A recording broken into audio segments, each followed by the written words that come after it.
अस्सलाम वालेकुम। आवाज आ रही है आप लोगों को?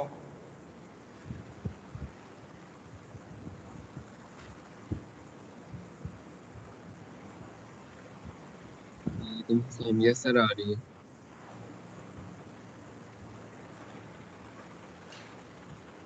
यार ये लास्ट टाइम हम पढ़े थे चैप्टर नंबर 2, ठीक है। तो हमने शुरू किया हुआ चैप्टर नंबर 2 पढ़ना है, तो इसी को हम कर रहे हैं, कंटिन्यू कर रहे हैं आगे चैप्टर 2 को। ठीक है जी। ये सारी डेफिनेशन आ रही है मोस्टली एक्सक्लूसिव इवेंट्स के बारे में है। तो अगर ये 2 या मल्टीपल इवेंट्स हैं, तो अगर हमने करना हो, चेक करना हो कि वो मोस्टली एक्सक्लूसिव हाथ वो एक्सक्लूसिव हैं कि नहीं है, तो हाँ, तो नहीं नहीं किस तरह करेंगे, चेक करेंगे। लास्ट टाइम ये मैंने आपको बताई थी, तो इसकी ना ये डेफिनेशन पूछ रही, हाँ तो एक्सक्लूसिव इवेंट्स की हैं, ठीक है जी। तो कोई भी 2 हाथ इवेंट्स हैं ए एंड बी, उस केस में पूछ रही है कि एक्सक्लूसिव होंगे अगर उनका हाँ तो इंटरसेक्शन है, अगर उनका इंटरसेक्शन हो, हाँ तो एम्प्टी सबसेट, ठीक है जी। यानी ए इंटरसेक्शन बी होना चाहिए जी नल सबसेट हो, नल सबसेट है। तो फिर इसकी प्रोबेबिलिटी क्या होगी? Probability of A intersection B तो इक्वल टू 0, ठीक है जी। ये हम आए थे लास्ट टाइम भी करके इसे हैं कि ए इंटरसेक्शन बी की प्रोबेबिलिटी तो वो 0 होनी चाहिए जी। अच्छा जी, अगर आप तो ए इंटरसेक्शन बी की जो वाली प्रोबेबिलिटी अगर आपसे करनी 0 की को ले लें, तो फिर ए यूनियन बी की प्रोबेबिलिटी क्या होगी जी? Probability of A union B है, ठीक है। अब इसके एक लास्ट टाइम पढ़ गए थे, जनरल फार्मूला है। अगर 2 ही इवेंट्स हों, कोई भी 2 ना जनरल इवेंट्स हैं ए और बी, तो उनका यूनियन क्या होगा जी? ठीक है, probability of A union B is equal to होता है प्रोबेबिलिटी ऑफ ए प्लस होगा probability of B minus A के फैक्टर होता था probability of A intersection B वाला, ठीक है जी। जो फार्मूला फार्मूला जनरल फार्मूला जो है, उसमें क्या आ रहा था जी? Probability of A union B which is equal to probability of A plus probability of B. Rate term minus होती है, माइनस क्या होता है जी? दोनों का ही इंटरसेक्शन माइनस होगा, ठीक है। दोनों के इंटरसेक्शन की प्रोबेबिलिटी को माइनस करेंगे, ठीक है जी। अच्छा, ये वाला फार्मूला होता है जी जनरल फार्मूला है, ठीक है जी। ए यूनियन बी की प्रोबेबिलिटी फाइंड करने के लिए तकरीबन से ए और बी मुझसे एक्सक्लूसिव हो जाएंगे, तो इस केस में ये वाला ये फार्मूला है सेकंड इक्वेशन के फॉर्म में रिड्यूस हो जाएगा, ठीक है जी। अच्छा जी, तो फिर ये जो हम लास्ट में पढ़ गए थे, कंडीशनल प्रोबेबिलिटी क्या होगी जी? ठीक है जी। सर आप कंडीशन कंडीशनल प्रोबेबिलिटी का फार्मूला अप्लाई करें जी इसके ऊपर, क्योंकि ए इंटरसेक्शन बी की भी प्रोबेबिलिटी 0 है। इसका मीनिंग क्या होगा जी? A intersection A A given B की प्रोबेबिलिटी तो वो भी 0 हो जाएगी, ठीक है। Conditional probability of A with respect to B, ये भी 0 होगी, और condition probability of B with respect to A, याद इसे भी 0 होना चाहिए, ठीक है जी। ये वाली 3 कंडीशंस हैं। तरह हमें 2 इवेंट्स को चेक करना हो, ये 3 है जी कंडीशन है। 2 इवेंट्स अगर आपने प्रूफ करना है कि वो मुचुअली एक्सक्लूसिव है कि नहीं, ये जो 3 कंडीशन मेंशन है, ये आप करते अप्लाई करते हैं, ठीक है। अच्छा, इसकी आगे ना एग्जांपल है, ये आप एग्जांपल कर लें जी, ठीक है जी। तो अगर हम एक कॉइन का टॉस करें और हम 2 इवेंट्स को डिफाइन कर रहे हैं, एक का हम एज हेड और एक का हम एज टेल, ठीक है जी। तो इस केस में क्या होगा जी? तो ये जैसे हेड और टेल है, ये आपस में म्यूचुअली एक्सक्लूसिव होंगे।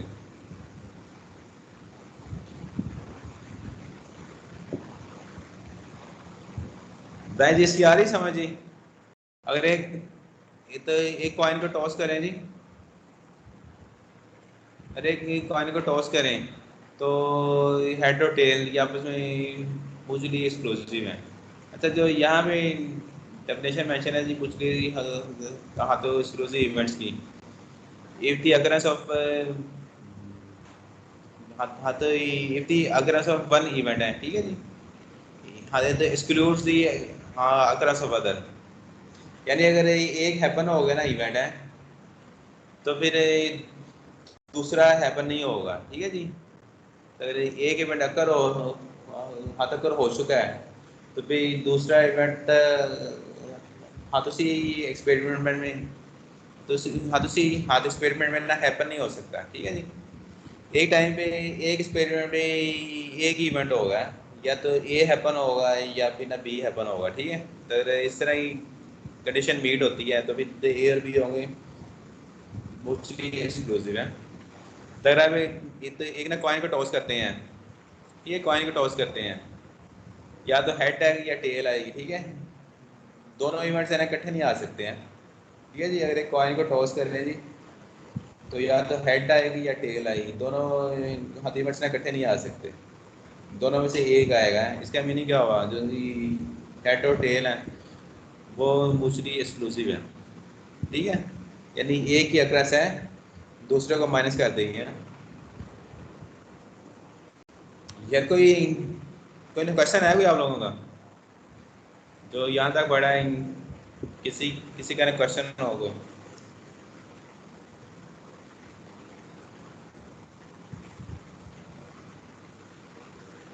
आवाज आ रही है आप लोगों को?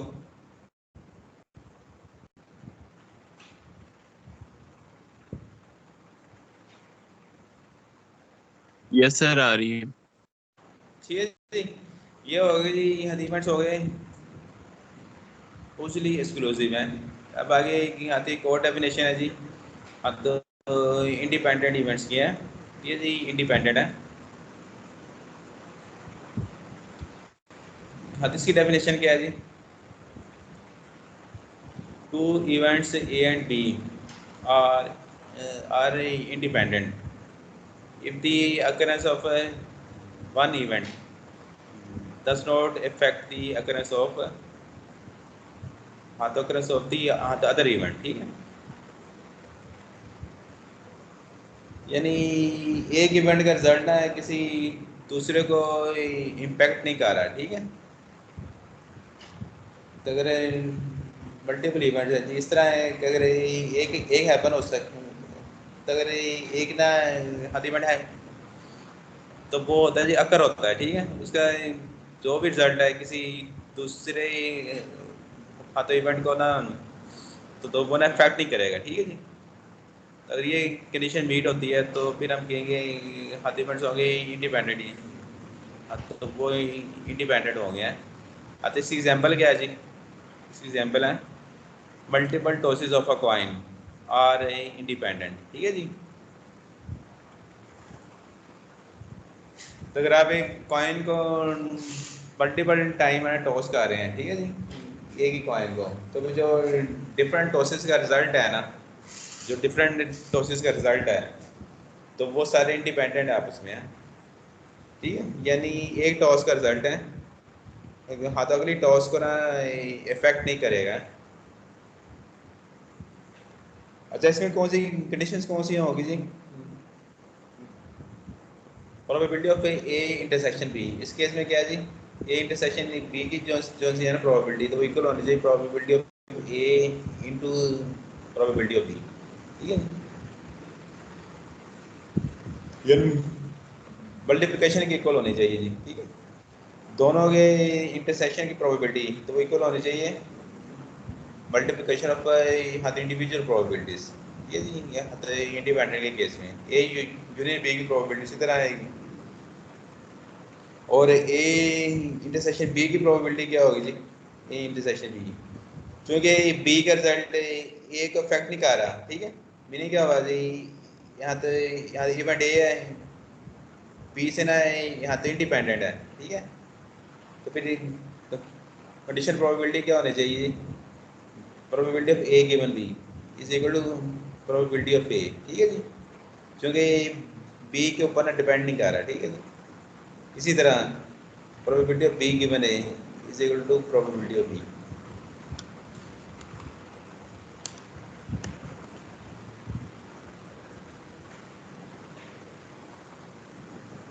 किसी का क्वेश्चन है कोई किसी का?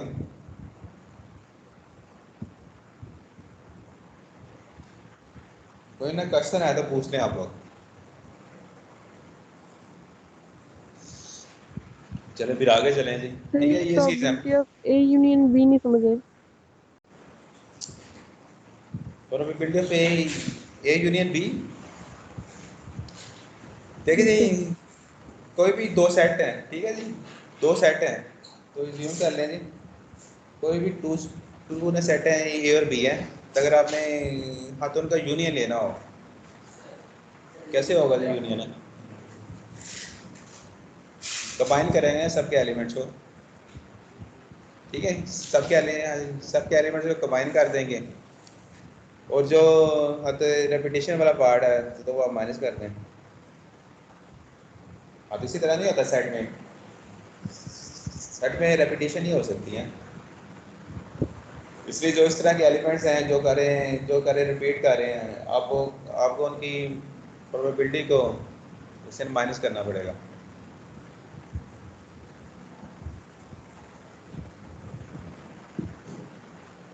ये हमारे तो पढ़ेगा लास्ट टाइम भी, probability of A union B क्या होगी जी, ठीक है, यानी यानी ये यहाँ पे आ रहे हैं टू सेट आ रहे हैं या टू आ रहे हैं जी, हाँ तो इवेंट्स हैं टू, ठीक है। अगर आपने उनकी यूनियन की प्रोबेबिलिटी फाइंड करनी हो तो वो आएगी, कैसे आएगी? सबसे पहले आएगी प्रोबेबिलिटी ऑफ फर्स्ट सेट, ठीक है, फर्स्ट सेट या जो फर्स्ट आ रहा है तो वो आ रहा है जी, हाँ तो इवेंट है, ठीक है, हाँ तो उसकी ले लें जी प्रोबेबिलिटी, पहला सेट आ गया, फिर आ गया जी दूसरा सेट, माइनस क्या होगा जी, जो रेपिटेशन वाला पार्ट है तो उसे आप माइनस कर लें।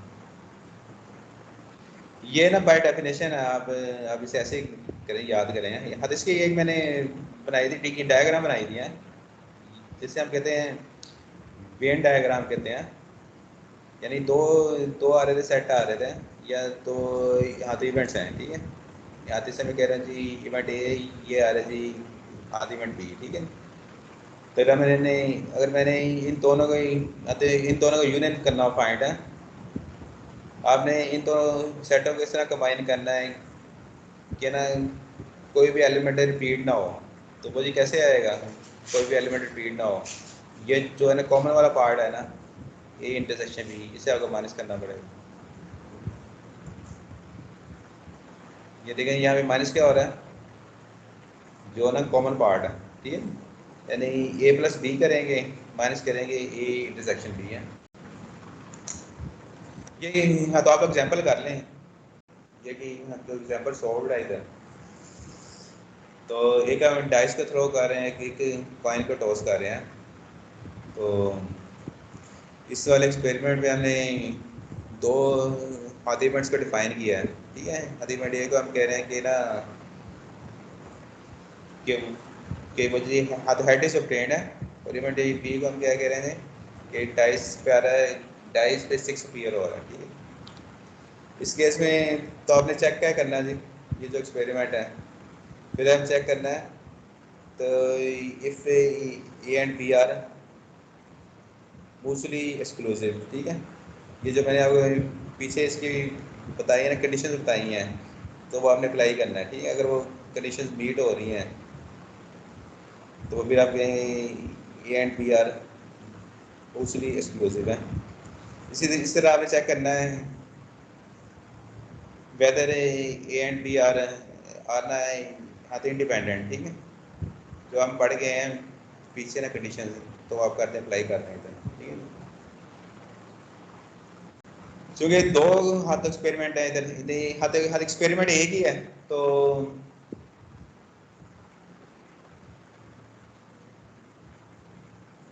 ठीक है जी, एक एक्सपेरिमेंट में दो टास्क परफॉर्म हो रहे हैं, एक हो रहा है डाइस थ्रो हो रहा है और एक ना पॉइंट टॉस हो रहा है जी। बताएं जी इस केस में सैंपल स्पेस क्या होगी जी, जो दोनों इंडिविजुअल एक्सपेरिमेंट्स हैं जो उनकी सैंपल स्पेस है उसकी बेस के ऊपर ना आप एक बनाएंगे कंबाइंड सैंपल स्पेस है, ठीक है जी, जो दोनों की इंडिविजुअल सैंपल स्पेसिस हैं कॉइन की और डाइस की। अब उन दो को कंबाइन कर दें। कंबाइन कैसे करेंगे जी?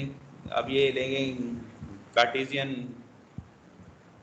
मल्टीप्लिकेशन है, ठीक है, कार्टेशियन प्रोडक्ट है ये, जो आप लोग आए हैं पढ़े के पीछे भी हैं। तो दो कोई भी दो सेट हों तो उनकी कार्टेशियन प्रोडक्ट क्या होगी, ठीक है। यहाँ पे क्या आ रहा है जी, ये जो आ रहा है ना S1 क्रॉस S2, इसका मीनिंग क्या है जी? आपने S1 और S2 की लेनी है कार्टेशियन प्रोडक्ट, ठीक। इसका रिजल्ट क्या होगा? आपके पास आ जाएगी कंबाइंड सैंपल स्पेस आ जाएगी, ठीक है, या आपके आगे ना कंबाइंड सैंपल स्पेस है। इसकी बेस के ऊपर आप वो कर दें हदीमत ए और बी को है वो कर दें, डिफाइन कर दें इस कंबाइंड सैंपल स्पेस की बेस में। ए में कौन से एलिमेंट्स होंगे, बी में कौन से एलिमेंट्स होंगे, ठीक है जी। ए में कौन से एलिमेंट्स होंगे, ये जो हाथीमट ए आ रहा है इधर, ठीक है, ए में जी इस तरह के एलिमेंट्स हैं, बी में जी इस तरह के एलिमेंट्स हैं, ठीक है। यानी कंबाइंड सैंपल स्पेस को देख के ना आप ए और बी को ना हाँ तो वो कर लेंगे, फॉर्मुलेट कर लेंगे हाँ तो ए और बी में कौन से एलिमेंट्स होने चाहिए, ठीक है। अच्छा ये आ गया ना, सेट ए भी आ गया, सेट बी भी आ गया, इन पे आप आगे अप्लाई कर दें कंडीशंस। अगर वो कंडीशन मीट हो रही हैं तो ए और बी इंडिपेंडेंट होंगे या म्यूचुअली एक्सक्लूसिव होंगे, वरना नहीं है। ठीक है, कर लेंगे आप लोग हैं, ये आप लोग करें।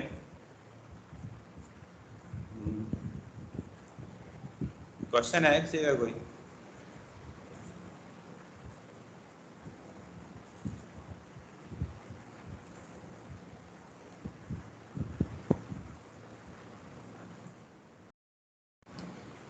ठीक है जी, ये एक आगे एक और एग्जांपल है जी, ठीक है।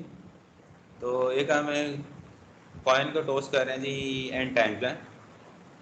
Suppose coin is tossed n times, तो हमने फाइंड क्या करना है जी? हमने इन एन टॉसेस में ना के नंबर ऑफ हेड्स की, ठीक है, के नंबर ऑफ हेड्स की प्रोबेबिलिटी को फाइंड करना है जी। बताएं जी, अगर कॉइन को हम टॉस करें तो n टाइम टॉस करें तो फिर नंबर ऑफ हेड्स है ना, हाँ तो इसकी रेंज क्या होगी जी नंबर ऑफ हेड्स की, ठीक है। अगर हम नंबर ऑफ हेड्स को है ना के कह रहे हैं तो इस के की रेंज क्या होनी चाहिए?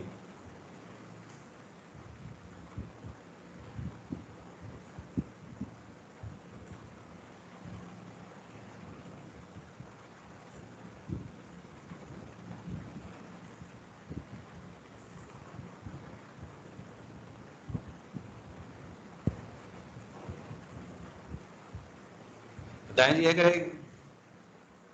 कॉइन को टॉस करते हैं जी, 2 टाइम करते हैं टॉस है, ठीक है। अगर एक कॉइन को हमने टॉस किया जी 2 टाइम, यानी ट्वाइस किया टॉस है, हाँ तो हाँ एन की वैल्यू 2 होगी। तो n इज इक्वल टू 2 के लिए नंबर ऑफ हेड्स क्या होंगे, यानी इसके ना k की वैल्यू क्या होगी? पहले कॉइन को टॉस करें ट्वाइस,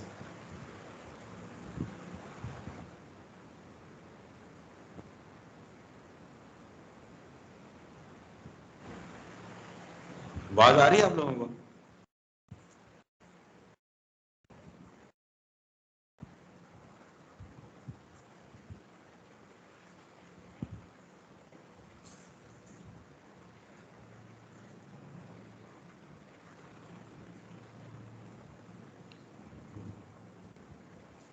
बताएं जी, आज आवाज आ रही? हेलो,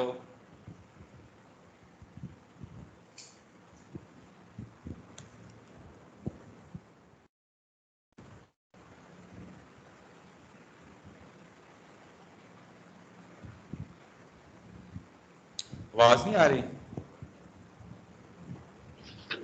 यस सर, आ रही है। आइए, मैंने क्वेश्चन पूछा सिंपल सा, तो अगर हम कॉइन को टॉस करें जी ट्वाइस, ठीक है, यानी कॉइन को हमने 2 बार टॉस किया है तो कितने नंबर ऑफ हेड्स है? हाँ तो वो उससे अपीयर हो सकते हैं। नंबर ऑफ हेड्स यानी कितने हो सकते हैं, 1 होगा, 2 होगा, 0 होगा, क्या होगा, या 5 होगा, बताएगा कोई मुझे? सर 2 भी हो सकते हैं, 1 भी हो सकता है और 0 भी हो सकता है, क्योंकि दोनों बार टेल ये है। यानी अगर एक कॉइन को हम टॉस करें ट्वाइस तो भी जो नंबर ऑफ हेड्स 0 भी हो सकता है, 1 भी हो सकता है, 2 भी हो सकता है, ठीक है। तो इसका मीनिंग क्या हुआ कि हम के को हम कह रहे हैं नंबर ऑफ हेड्स हैं, तो के की रेंज क्या होगी, यानी जो 2 के लिए के की रेंज होगी 0 1 2, ठीक है। अगर आप कॉइन को टॉस कर रहे हैं जी एन टाइम, ठीक है, तो फिर के की रेंज क्या होगी कि के की जो मैक्सिमम वैल्यू होगी आपने जी जितनी दफा टॉस किया, ठीक है, कॉइन को, यानी अगर सारी टॉसेस भी अगर अगर आ जाता है, हेड आ जाता है, ठीक है। अगर आप कॉइन को टॉस कर रहे हैं एन टाइम और हर टॉस के ऊपर हेड आ गया, तो उस केस में नंबर ऑफ हेड्स हाँ इक्वल टू एन, ठीक है, यानी के की मैक्सिमम वैल्यू क्या है एन और के की मिनिमम वैल्यू 0 है, ठीक है जी। क्योंकि ये जो डिफरेंट टॉसेज हैं, अगर आप कॉइन को टॉस कर रहे हैं जी, तो एक टॉस का रिजल्ट दूसरे को इफेक्ट नहीं कर रहा, ठीक है, ऐसे ही ना, ये सारी टॉसेज हाँ तो इंडिपेंडेंट है आपस में, ठीक है। तो फिर जो हाँ इंडिपेंडेंस वाली कंडीशन है ना, तो वो अप्लाई हो सकती है इधर, ठीक है।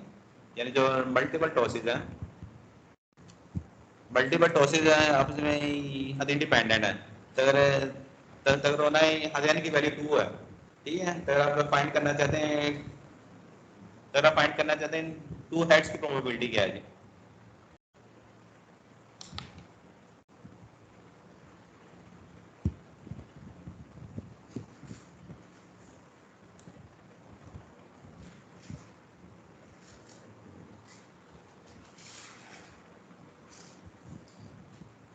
सपोज करें जी कॉइन है ना फेयर है, ठीक है, तो अगर हमने कॉइन को एक दफा टॉस किया है, ठीक है जी, हजान की वैल्यू 1 है, ठीक है, n इक्वल टू 1, हाँ तो इस केस में हेड की प्रोबेबिलिटी क्या होगी जी, probability of head coin is pair है,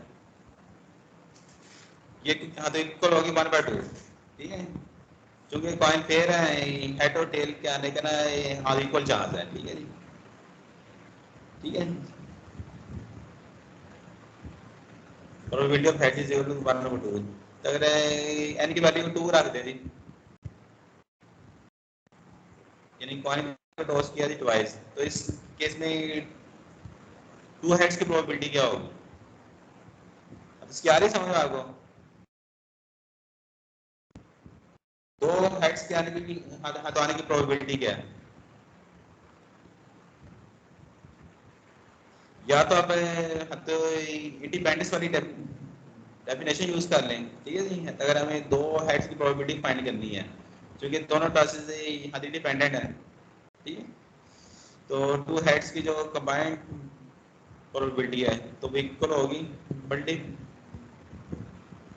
मल्टीप्लिकेशन ऑफ तो individual probability of single head, ठीक है। ये जो हम आए हैं पीछे पढ़ गए हैं कंडीशन पढ़ गए हैं इंडिपेंडेंस के केस में, यानी जो प्रोबेबिलिटी ऑफ हेड है is equal to probability of head multiply by होगा प्रोबेबिलिटी ऑफ हेड, ठीक है, यानी पहले हेड की प्रोबेबिलिटी मल्टीप्लाई करेंगे दूसरे हेड की प्रोबेबिलिटी के साथ, ठीक है, ये भी 1/2 है इंटू 1/2, ठीक है, ये आ जाएगा जी 1/4 है। और 0 हेड की प्रोबेबिलिटी क्या होगी जी,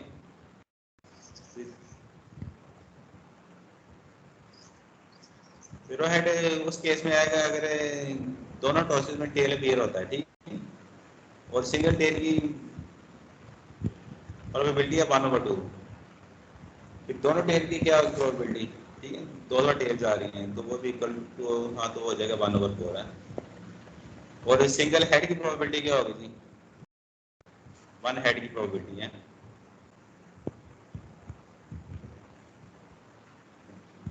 1 हेड कौन सी केसेस में क्लियर हो सकता है जी, या तो पहले पे हेड है दूसरे पे टेल हो, या पहले पे टेल दूसरे पे हेड, ठीक है, तो 2 पॉसिबल सिनेरियोज हैं।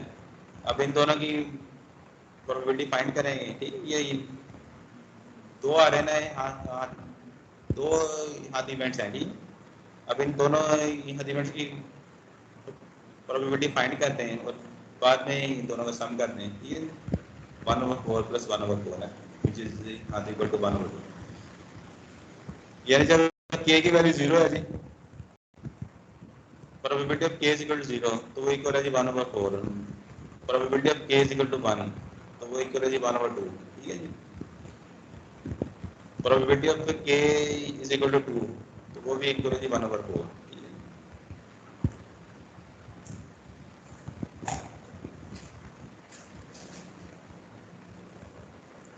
अच्छा जी, कोई कैसे हाँ, बताएं। हाँ, क्या कह रहे हैं? सर, जैसे जैसे दोनों हेड थे तो K2 था, 0 हेड है तो K0 और 1 हेड है तो K1। हाँ ठीक है, सही है, बिल्कुल। यानी k का मीनिंग क्या है जी? k का मीनिंग है number of heads of plane है। अतः a का नंबर ऑफ हेड्स के लिए सिंबल यूज किया है जिसे हम कह रहे हैं k, ठीक है।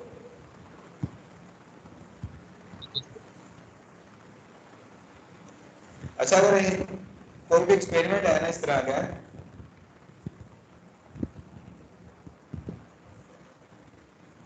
जिसके ना आउटकम 2 है, ठीक है। जैसे ना कॉइन का टॉस करते हैं, दो ही आउटकम होंगे, या तो हेड आएगा टेल आएगा, ठीक है।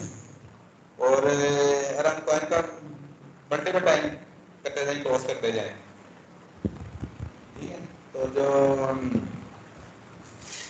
ये जो है ना, हाँ, तो एक्सपेरिमेंट इसके करस्पॉन्डिंग एक हम बना सकते हैं बाइनरी ट्री, ठीक है जी। एक बन सकती डायग्राम बन सकती ट्री की फॉर्म में है। सबसे ऊपर तो ऊपर होगा रूट नोड है, ठीक है। सबसे पहले एक नोड आएगा, पहला नोड है जिसे हम कहेंगे रूट नोड है। फिर आगे से ब्रांचेस आएंगी, ठीक है, ठीक है जी।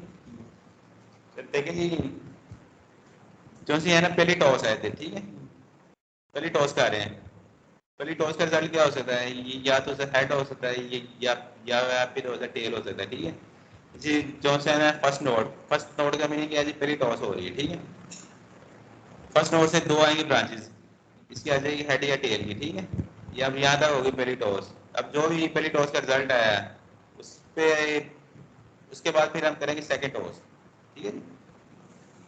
ये यहाँ फिर वहाँ सेकंड नोड आ गया, ठीक, टेल ये डायग्राम के अंदर है, ट्री डायग्राम में। फिर सेकंड टॉस का रिजल्ट क्या होगा? अगेन या सीधे हेड या टेल, ठीक है जी। इधर भी या हेड या टेल। अगर कॉइन को दो दो टॉस करें, अगर कॉइन को हम तीन दो टॉस करते हैं, फिर जो सेकंड नोड की आ रही है ना, ब्रांचेस आ रही हैं, हथिन से आगे ना फिर मजीद आ जाएंगी ब्रांचेस हैं। और इस तरह ये जो सी ट्री बनाने वाला है ना काम है, ये रहेगा कंटिन्यू रहेगा, ठीक है। जितनी दफा तो आपने टॉस की है, ठीक है। अब ये बना सकते हैं, ट्री डायग्राम है इधर, ठीक है। जो हमने इस केस में है, इस केस में मैंने कॉइन को किया था दो दफा टॉस है। इसे टी यानी किस फॉर्म में होगा जी? ये पहली टॉस हेड या टेल, ये आएगी दूसरी टॉस, ठीक है जी। दूसरी टॉस है इधर है, ये आ गई दूसरी टॉस है। इधर भी आ गई हेड टेल, इधर भी हेड टेल, ठीक है। तो अगर आपको दो हेड चाहिए तो दो हेड है ना, कौन से पास से आएंगे? ये जो जी सबसे, हाँ, सबसे ऊपर वाली ब्रांच है, ठीक है। दो हेड्स आ रहे हैं इस वाले पास से। इस साइड की प्रोबेबिलिटी 1/2, इसकी भी प्रोबेबिलिटी 1/2, ठीक है। दो हेड्स की क्या होगी? Probability 1/2 into 1/2 1/4। अगर आपको हेड टेल चाहिए, ठीक है, हेड टेल कौन से पास से आता है? ये जो पार है, ठीक है, इधर ये जो है 1/2 इंटू 1/2 1/4, ठीक है। हाँ, तो अगर आप ये कॉइन को तीन दफा टॉस करें जी, कॉइन को तीन दफा टॉस करें हैं, तो उसकी जो सी ट्री डायग्राम होगी, ठीक है। कॉइन को तीन दफा टॉस करके जो आएगी ट्री डायग्राम है, ठीक है। ट्री डायग्राम है n=3 के लिए होगी जी इस फॉर्म में, ठीक है जी। n=3 के लिए सर हम कह रहे हैं जी प्रोबेबिलिटी ऑफ हेड, ठीक है जी। अगर हम एज्यूम करें जी प्रोबेबिलिटी ऑफ हेड है, उसके लिए हम सिंबल यूज कर लें स्मॉल p, ठीक है। प्रोबेबिलिटी ऑफ हेड के लिए हम सिंबल यूज कर रहे हैं स्मॉल p, और प्रोबेबिलिटी ऑफ टेल के लिए, ठीक है, अगर हेड की प्रोबेबिलिटी है जी p, तो फिर टेल की प्रोबेबिलिटी क्या होगी, वो होगी 1 माइनस पी। ठीक है जी, क्योंकि हेड और दो इवेंट्स हैं, दोनों इवेंट की प्रोबेबिलिटी का सम तो वो होना चाहिए 1 के इक्वल। ठीक, अगर हेड की प्रोबेबिलिटी पी है तो टेल की प्रोबेबिलिटी होगी 1 माइनस पी। ये देखें जी ट्री डायग्राम है, ठीक है, ये टॉस हो रही है जी पहली दफा। अगर रहता है हेड पेयर होता है तो हेड के पेयर होने का चांस क्या है, वो होगा जी पी प्रोबेबिलिटी। ठीक है, और टेल पेयर होती है, टेल की प्रोबेबिलिटी क्या होगी 1 माइनस पी। इसलिए नीचे आपने देखते जाए हेड या टेल जो भी टॉस का रिजल्ट होगा ऊपर उसकी आती जाएगी प्रोबेबिलिटी आ जाएगी, ठीक, पी। हेड की प्रोबेबिलिटी पी है, टेल की प्रोबेबिलिटी 1 माइनस पी। यहाँ तक होगी पहली टॉस। अब हमने करनी दूसरी टॉस है।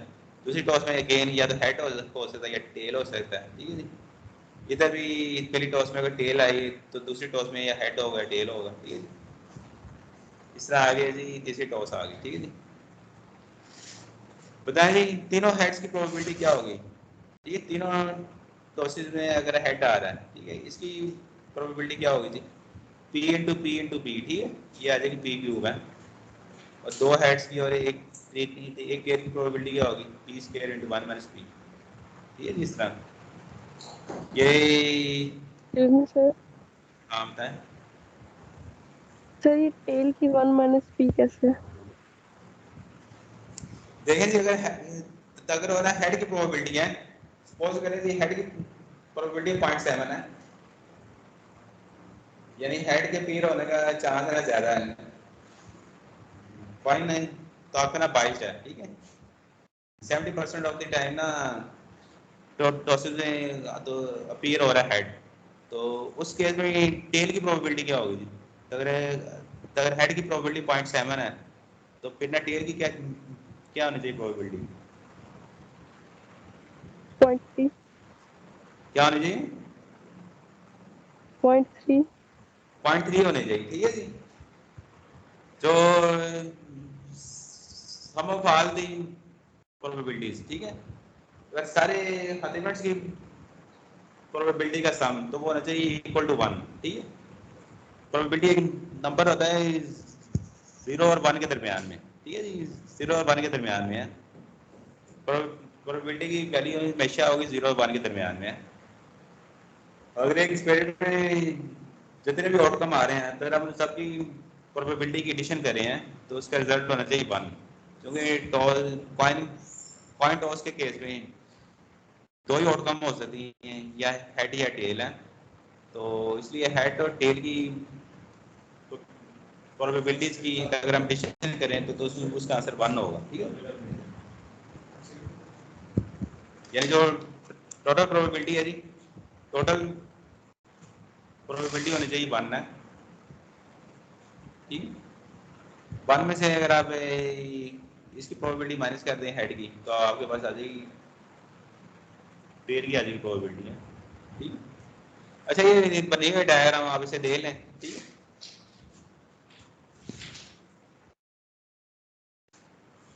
अच्छा इसे डायग्राम को देख लें, तो ये जो आ रही डायग्राम है जी पीछे है, तो आगे हमने प्रोबेबिलिटी फाइंड की है। 3 हेड्स के केस में है, प्रोबेबिलिटी क्या होगी जी, पी क्यूब है, अगर 2 हेड है सिंगल टेल है तो फिर क्या होगी probability, P square into 1 minus P. यानी जितनी दफा हेड आ रहा है, ठीक है, इसमें क्या हो रहा है जी, देखिए जो पी की पावर हो रही है, ठीक है, पी की पावर 2 है, इधर है जी पी की पावर 3। इसका मीनिंग क्या है जी, जितने नंबर ऑफ हेड्स हैं, ठीक है, आप तो जो भी हेड की प्रोबेबिलिटी होगी ना तो इसकी वो बन जाएगी पावर बन जाएगी। ठीक, अगर 3 हेड्स हैं तो पी की पावर 3 हो जाएगी, तो अगर एक टेल है, ठीक है, सिंगल टेल, तो फिर 1 माइनस पी की पावर 1 है। अगर 2 टेल आ जाए जी फिर 1 माइनस पी की पावर 2 होगी। एक हेड का 2 टेल, पी की power 1 minus P rest power 2। ठीक है, अगर आप इस रिजल्ट को कर करते जी तो एक ना जनरल फॉर्म में राइट करें, ठीक है, इसी रिजल्ट को तो अगर हम राइट करें यहाँ पे इन जनरल फॉर्म है, मीनिंग क्या है जी, तो एन टॉसेज में है, एन टॉसेज में के नंबर ऑफ हेड्स की प्रोबेबिलिटी क्या होगी, ठीक है। यानी आपको चाहिए k number of heads, single head की प्रोबेबिलिटी पी है, तो फिर के हेड्स की क्या होगी probability, p raise to power k, ठीक है। पी रेज़ टू पावर के, अगर के नंबर ऑफ हेड्स आ रहे हैं तो फिर जो बाकी होंगी ना टॉसेस, उनमें टेल्स आ रही होंगी, ठीक है। तो फिर टेल्स की कितनी दफ़ा आएंगी, टेल्स आ जाएंगी n माइनस के टाइम, ठीक है, 1 माइनस पी की पावर n माइनस के। अच्छा ये रिजल्ट आ गया जनरल है, तो इसकी भी आपको अंडरस्टैंडिंग होनी चाहिए है। probability of any sequence to contain k heads in n tosses, ठीक है।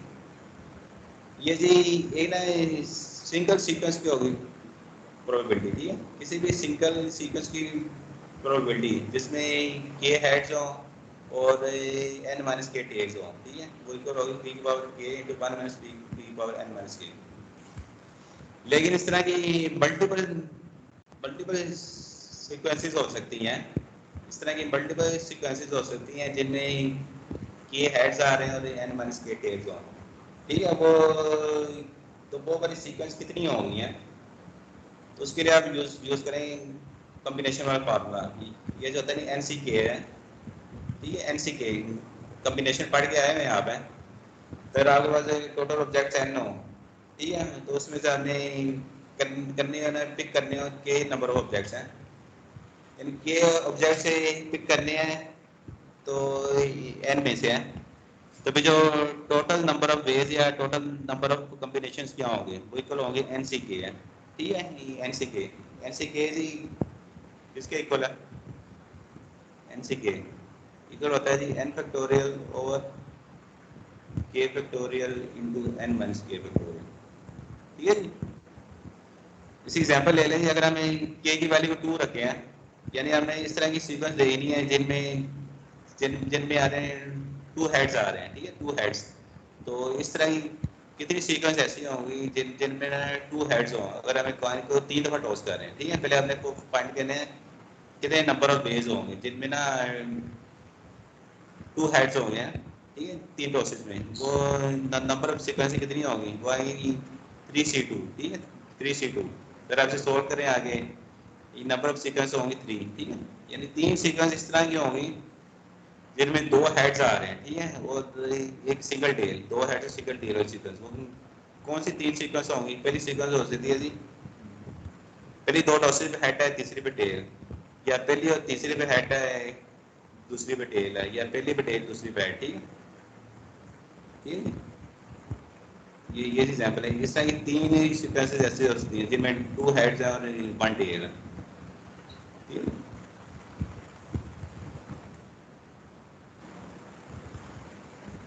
अच्छा जी, आगे एक हमारे पास आगे रिजल्ट है, अपने रिजल्ट को याद रखना है। प्रोबेबिलिटी ऑफ के हेड्स, ठीक है, प्रोबेबिलिटी ऑफ के heads in an trials, probability of के हेड्स इन एन ट्रायल्स है। ये हम कैसे करेंगे फाइंड जी, एन सी के है, एन सी के पी की पावर के इंटू 1 माइनस पी की पावर एन माइनस के, ठीक। इस वाले फार्मूले को हम कहते हैं जी बाइनोमियल फार्मूला है। कोई भी इस तरह का एक्सपेरिमेंट है इसके ना 2 ही आउटकम हो, ठीक, सक्सेस या फेलियर है।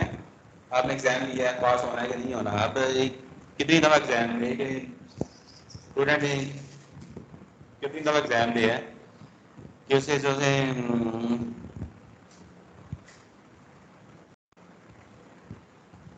तरह के स्टूडेंट है, अगर वो दे रहा है जी, हाँ तो इसी का एग्जाम हो गया ना, तो वाइस का एग्जाम हो गया। अक्सर लोग देते हैं या तो आइस का एग्जाम है, लेकिन वो देते हैं मल्टीपल हाथों वो टाइप्स में होता है, पास होता है, तो उनका स्कोर होता है डिजायर्ड, वो आता है जी आफ्टर मल्टीपल अटैम्प्ट है। तो अगर हम ये करना चाहें ना, फाइंड करना चाहें, तो कोई एक पर्सन 10 टाइम अपीयर होता है जी ये आइल्स एग्जाम में, तो इस बात का क्या चांस है कि वो 10 में से ना 5 टाइम वो एग्जाम को क्लियर कर लेगा, ठीक है। इस तरह से ले लें एग्जाम्पल है, तो एक ना गैम्बलर है, तो एक गेम को है ना प्ले करता है, कोई भी एक ना गैम्बलर है वो गेम को ना प्ले करता है। तो अगर गेम गेम को ना ये 20 दफा प्ले करता है, अगर गेम को उसने प्ले किया जी 20 टाइम है, तो इस बार का क्या चांस है? 20 में से ना 10 टाइम विन करेगा, ठीक है, 10 टाइम विन करेगा। यदि गेम का क्या होगा जी, अगर एक सिंगल गेम को देखेंगे, प्लेयर या तो इसमें विन करेगा या लॉस करेगा, है दो दो ही इसके आउटकम है। इसी तरह अगर आप जैम को देखें, या तो इसमें पास होंगे या इसमें होंगे फेल होंगे। कोई किसी कोई भी ना पर्सन है तो कोई इसने टेस्ट कराया है, या तो इसके साथ डिजीज होगी या डिजीज नहीं होगी, ठीक है। एक मशीन है कोई, उसी आइटम से प्रोड्यूस हो रहे हैं, ये या तो आइटम ठीक होगा या वो डैमेज होगा, ठीक है, या तो आइटम डिफेक्टिव है या नहीं है। इस तरह के जितने भी सारे एक्सपेरिमेंट्स हैं ना, जिनके ना 2 आउटकम हो है, ठीक है। तो उन एक्सपेरिमेंट हम कहते हैं बर्नौली ट्रायल है। तो उन सब पे ना बाइनोमियल फार्मूला अप्लाई हो सकता है, ठीक है। इन बाइनोमियल फार्मूले की एप्लीकेशन क्या है जी, कोई भी इस तरह का एक्सपेरिमेंट है जिसके ना 2 आउटकम हो।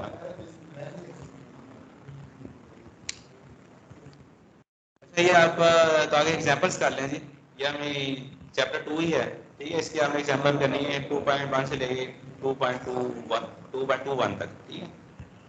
ये 2 एग्जांपल हैं, इन्हें आप तभी अभी है ना आते हैं तो हाँ तो भी नहीं करेंगे, छोड़ दें 2 को, ठीक है। 2.4 को स्किप कर दें, 2.20 को स्किप करते हैं।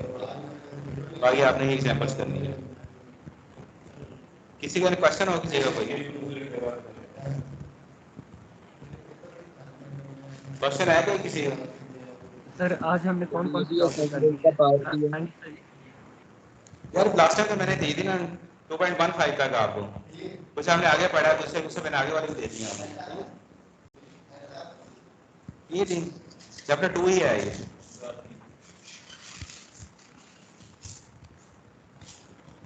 कोई और क्वेश्चन तो नहीं किसी का?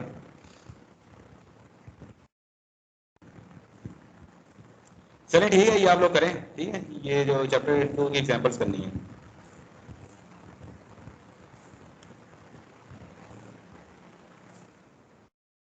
चलिए, थैंक यू, खुदा हाफिज़। अल्लाह हाफिज़ सर। जी हाँ जी जी बताता हूँ।